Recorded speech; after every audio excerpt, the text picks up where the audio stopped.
Hello everyone. Welcome to Log360's free online workshop series. I hope everyone's having a good day today. Today we are going to be looking at the third episode of this workshop series.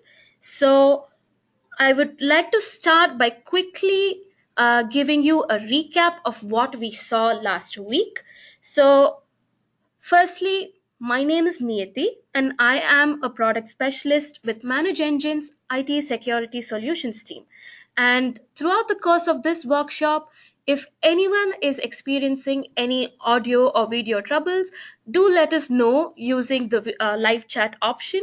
And if there's any issues on our end, we will try rectifying it immediately. So, last week, we saw the first two episodes of this workshop series. So, these were the topics covered. So, I gave you all a brief overview of what Log360 is.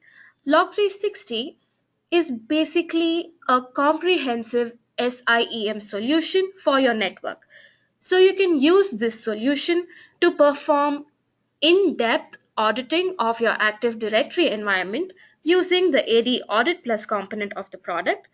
And you can also use it to completely manage and analyze the logs from all of your various network sources using the EventLog Analyzer component of the product. So we saw how this solution is really useful in mitigating both internal and external threats to your network. So ADAudit Plus helps you monitor the activity of all your users. So it helps you keep internal threats at bay. And since you monitor the activity throughout your network, including connections that come from the outside, say on your routers and firewalls, or even on your applications, EventLog Analyzer helps you prevent any external threats to your network as well. And in the second episode of the series, we looked into in depth network device auditing, which is to say, I showed you all how you can use the EventLog Analyzer component to secure your routers, your firewalls, your IDS and IPS devices, and much more. Okay, so let's go ahead with today's workshop, which is all about application auditing. So, this is the agenda for the workshop. I'll begin by talking to you all about the importance of application auditing. So, I'll tell you all why it's really needed to monitor your application activity, and then I'll go on to tell you about how this is done on our product. So I'll tell you the various applications supported out of the box in Log360. I will show you how you can actually set this up. So I'll tell you how you can start collecting your application logs using the Event Log Analyzer component.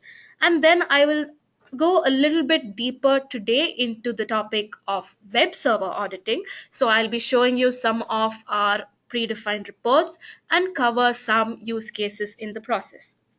And finally, I'll also show you how you can use Event Log Analyzer to collect logs from any custom application as well. So, uh, of course, there are a lot of applications in use in today's business world, and it's impractical to have predefined reports for all of them. But we give you the power and the flexibility to import logs from your custom applications as well. So, even if you have some in-house custom built applications, you can use EventLog Analyzer to monitor them as well. So first up, why do we really need to monitor our applications?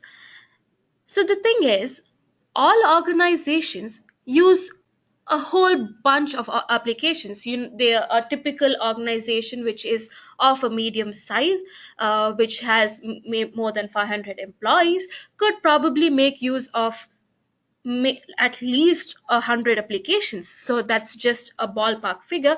But any small, medium, or large enterprise makes use of a whole variety of applications for a whole range of purposes. So monitoring these applications is as critical as monitoring any other device, because it's in these applications where a bulk of your end user activity occurs. So let's say you need to manage some data, you'd be making use of a database based application. Or let's say you need to send some data over the internet, you'd be making use of a web based application. So it's basically, if you want to look at all of your end user activity, you'll find them occurring across a whole bunch of applications. So it's really important that you monitor all of this activity so that you gain an in-depth understanding of how people are actually making use of your network resources and for what purpose. So these are the applications that we support right out of the box using the EventLog Analyzer component of Log360. So we support your Windows terminal servers, which helps you monitor all your remote connections and resource sharing activity. You can monitor your Windows print servers. So if a print server, employees can actually make use of your print servers to take data physically out of the organization. So this is a very important point to monitor. So hence you have to set up monitoring for your print servers as well. So we also give you predefined reports for Microsoft SQL Server and the Oracle Database Server under Database Servers, and we also help you monitor DHCP servers from which are both Windows and Linux based, and also we help you monitor your Microsoft IIS and your Apache web servers. So let's talk about how you can start monitoring these various applications using EventLog Analyzer.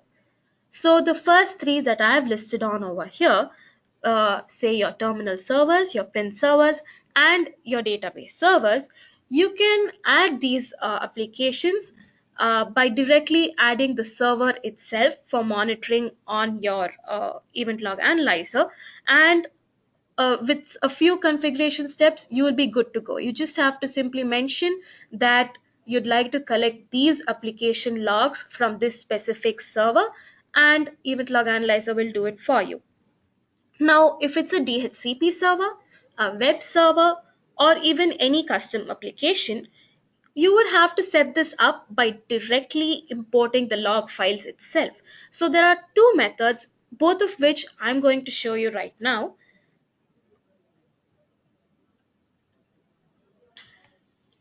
So this is the EventLog Analyzer component. So as I said, if you'd like to add either a terminal server, a print server, or either of the database server sources, simply go over to the Settings tab, click on Manage Application Sources, and click on Add Applications.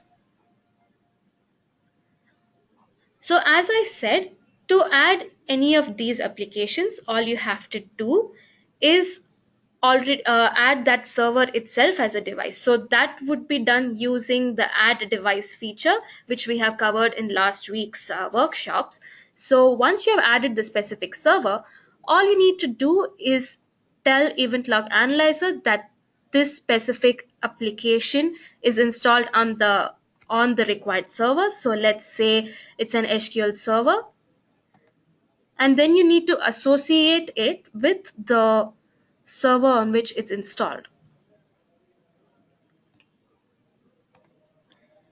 So that's it. You just have to select this application type and mention the device on which it's installed and click on add.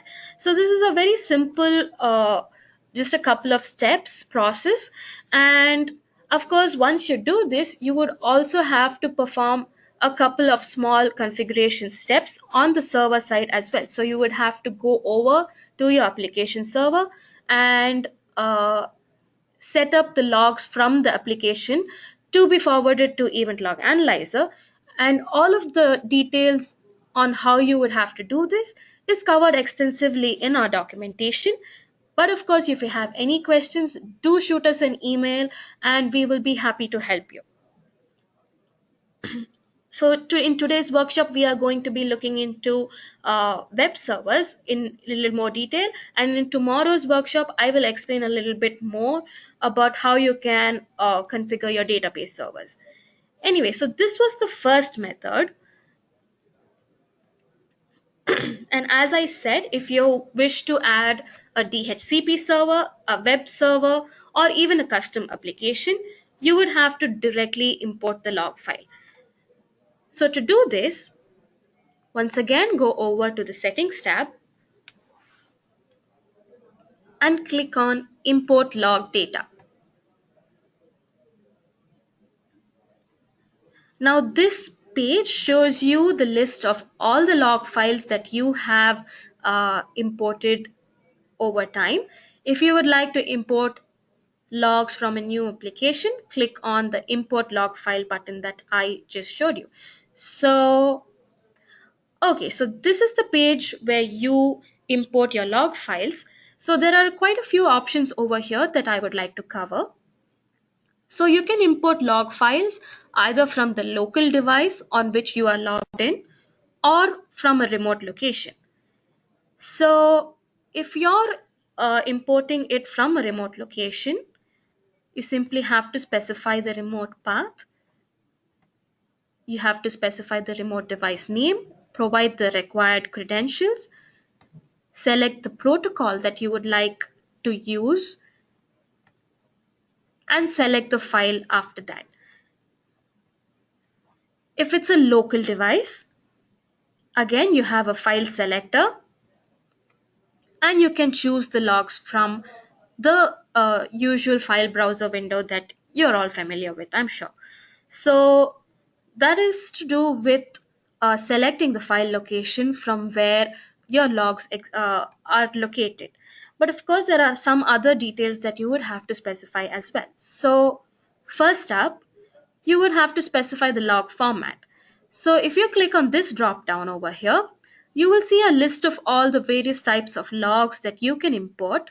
And as I said, the DHCP servers or web servers are all listed over here. And all you have to do is select the specific log format. Now after this, you would have to specify a time interval. So you have a few choices over here. You can either import a specific log file just a single time, which is import once, or you can also set up a periodic import. So let's say a new log file is generated at the end of every day. So you click on import every day, specify the file path over here, and of course, these log files are not going to have the same name every day. So they usually follow a naming pattern. So if you would like to specify how this name changes at the end of every day, click on the Does File Name Change Periodically checkbox and mention the pattern used to determine the file name. So let's say at the end of every day, this the log files for a specific application are generated in this format. So you simply have to select the format over here. But of course, I'm just explaining this to you now, but for now I'm just going to show you a one-time import. So I'm going to select on import once for now, and I'm going to select the file. I selected DHCP Linux, so I'm going to select a specific log file. And once again, you'll also have to specify which device this is associated with. So I'm going to select the device using this list over here. So once you've specified all these details, simply click on Import.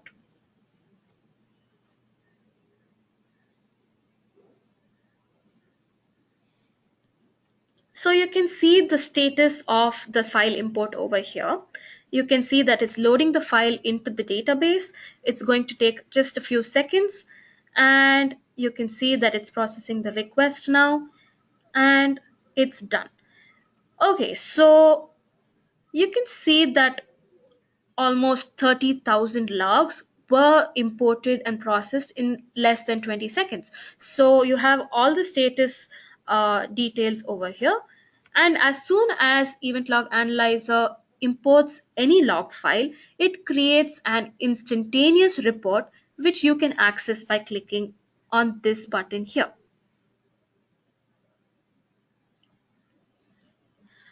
Okay, so you can see an overview of all the logs contained in this specific file. You can see a breakup of the different severities over here. You can see the number of error logs, number of warning logs, and so on. Of course, if you'd like to know the specific details, you can just click on the number and look at the details over here.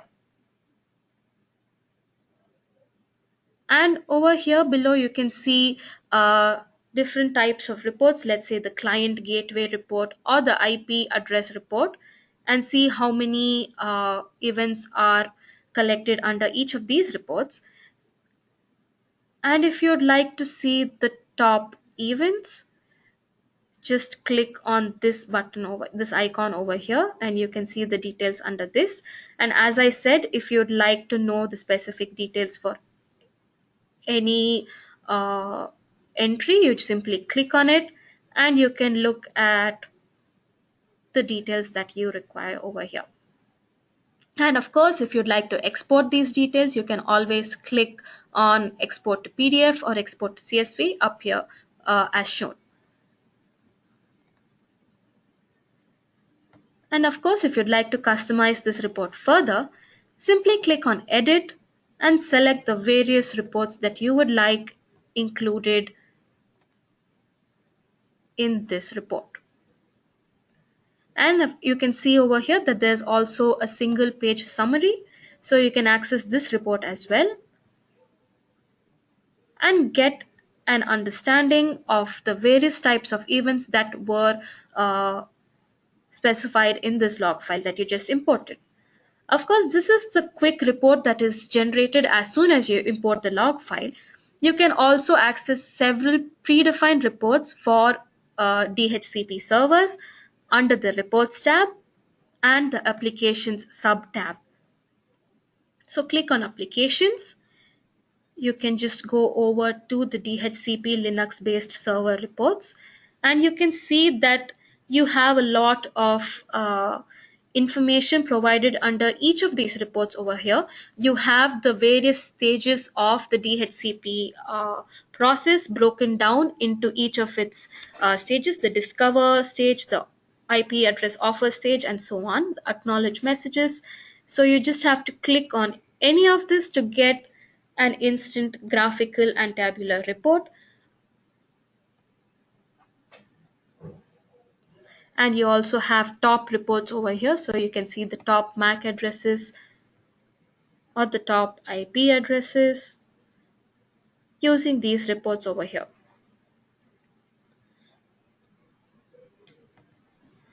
So now we have seen the two methods in which you can collect your application logs and set up application monitoring using EventLog Analyzer. So again, once you do this, I already showed you a few of the reports.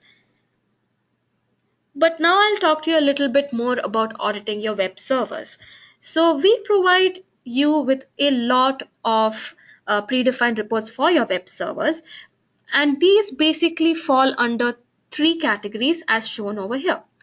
So we help you monitor your usage information on your web servers. So you can see how people are using your web servers. You can see the various resources that are being accessed on your web server. You can see which users are accessing your web servers and so on.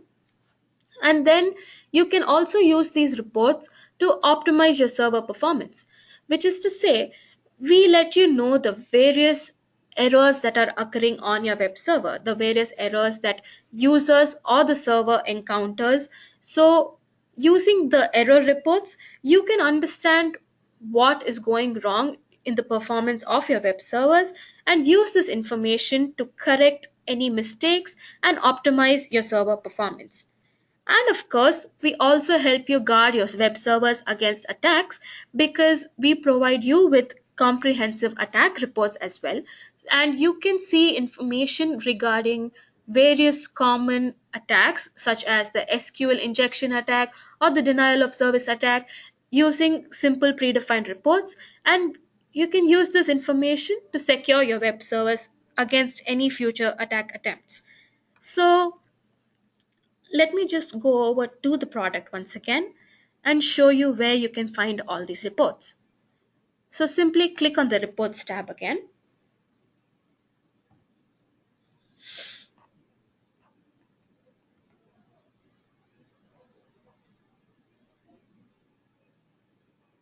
And click on applications. So you can see all the reports for your IIS and your Apache servers listed under these 6 headings over here. So as I told you, you can monitor usage information on your IIS and Apache servers using the top reports. So you can see top reports for both IIS and Apache.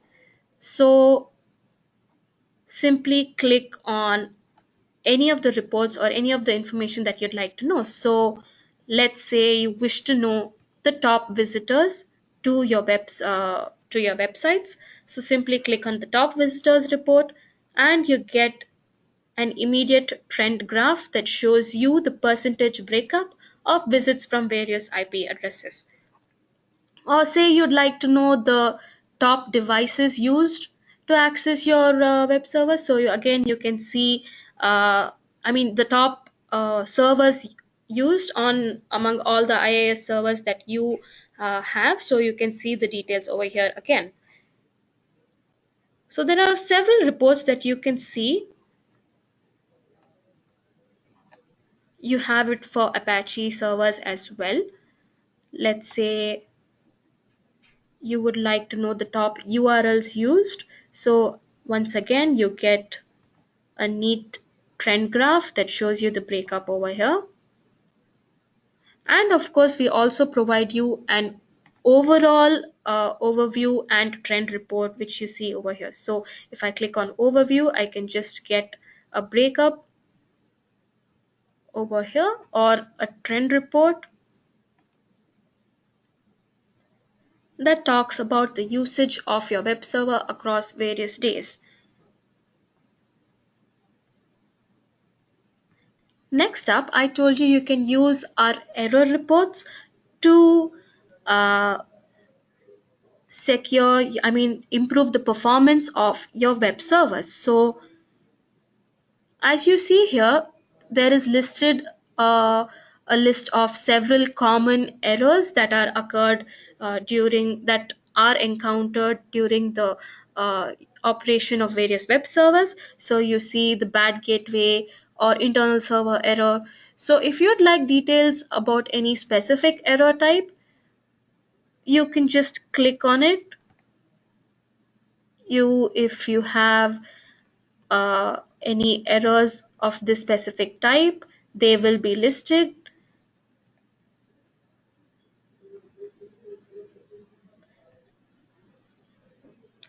And you can also see an overall report. Let's say client and server errors. So you can see an overall report over here and see a list of all the server errors over here. And using this information, as I said, you can ensure that the number of errors reduces and you can take steps to optimize your server performance this way.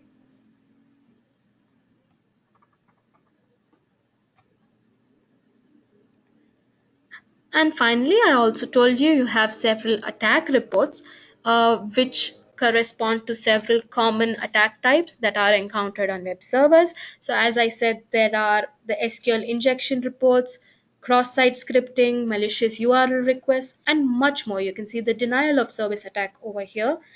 Uh, you have this for Apache as well. So if you want details about any specific attack, all you have to do is click on it again and you have the details over here. And of course, if you'd like to know details about attacks in real time, You can also set up real-time alerts by going over to the alert tab. I've shown you this in last week's workshop, but I'll just run a quick uh, recap of that for you again. So you go over to the alert tab and click on add alert. You just have to specify some quick details such as the alert profile name, specify the alert priority over here. You have to select which device it applies to, and finally you have to select the alert criteria. So let's say you would like to know anytime an SQL injection attack occurs on your Apache web servers. So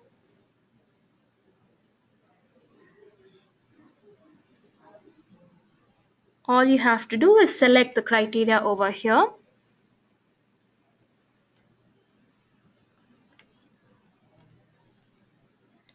and you can search for the condition over here and click on SQL injection, and once you find the criteria you can click on apply and provide some details such as which email address you would like an alert to be sent to, or the SMS or the mobile number where you would like an SMS alert to be sent, and so on. And once you have provided all these details, all you have to do is click on add alert profile, and the real-time alert is set up. So anytime in the future when an SQL injection attack is detected, you will get an instant alert either via email or SMS.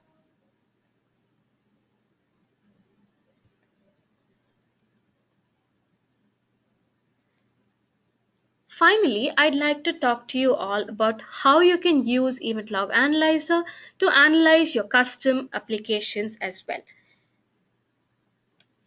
So, all log files basically follow their own specific formats, and log analysis basically happens by extracting the information from these log files, separating the various fields of information, and providing you reports based on this.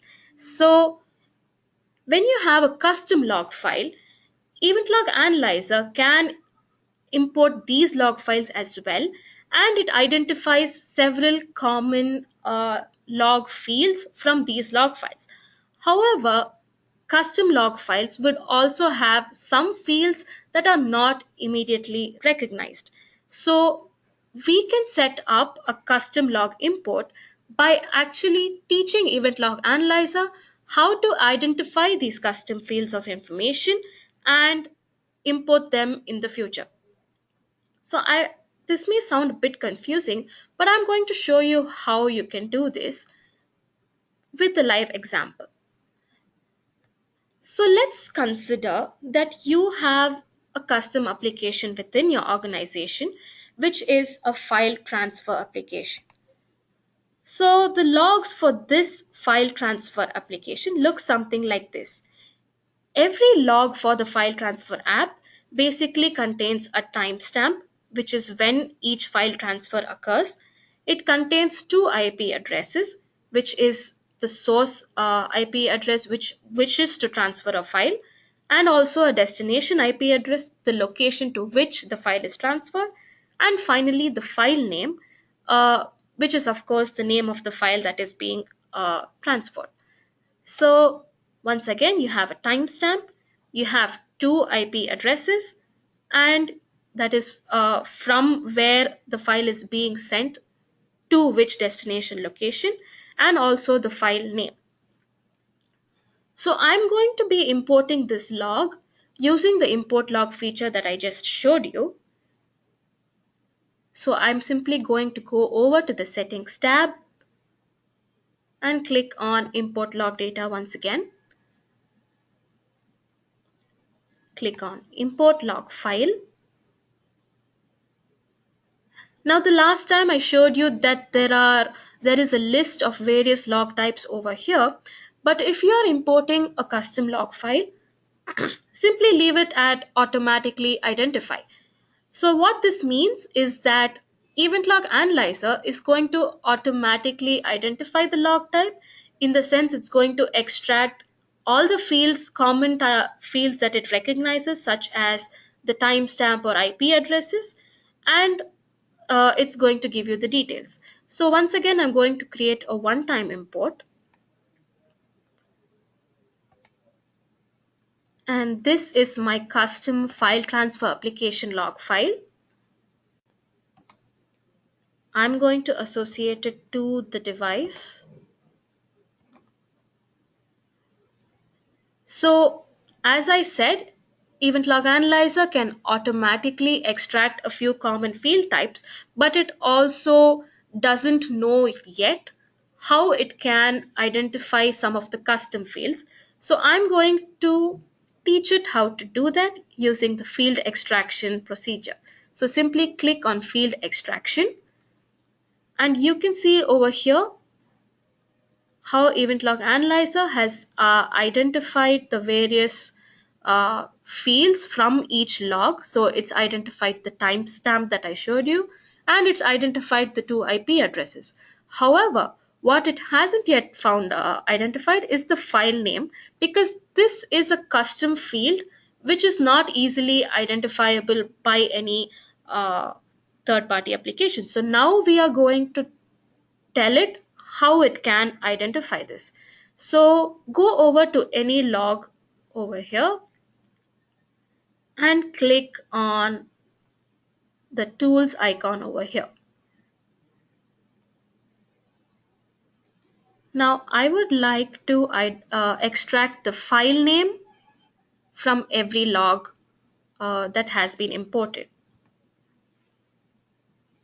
So once you click on this, once you highlight the specific field to be extracted, you would have to specify a few details. So first you would have to specify what this field is called. So I'm just going to say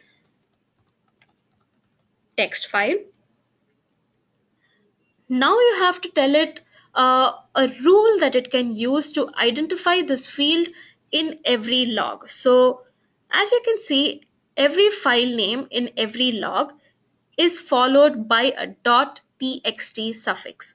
So I'm going to say that there is a specific suffix in every log. So I'm going to click on .txt exact match. And now that I've provided it with this rule, I'm going to ask it to create the patterns. So it's created a regular expression over here, of course, the details of which we do not need to concern ourselves with. All you have to do is validate this pattern. Click on validate, and as you can see, just by specifying the rule that it needs to use, it is able to extract the text file field from every log. Now you can see the field over here. From each log, it's extracting the text file name. So now that I'm sure that that this pattern is fitting all of my logs, I can simply click on save pattern. And the solution instantly extracts this newly created field from every log. So once this has been done, I can simply click on import now.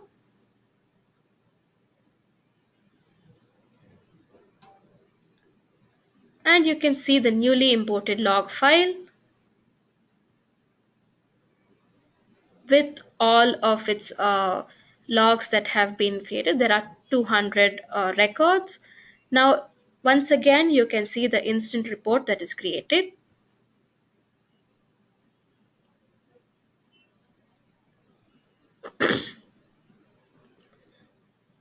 So this is the report from my custom log file. So within just a few minutes, I am able to create a detailed in-depth report that gives me a breakdown of the various logs in my custom log file.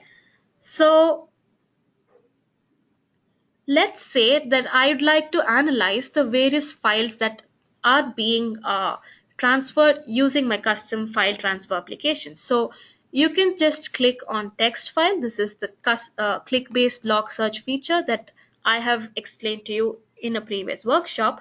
By clicking on text file, I get an immediate report that tells me the various files that have been transferred using this custom application. So right away, I can see that there are a couple of files which are actually pretty critical to my organization.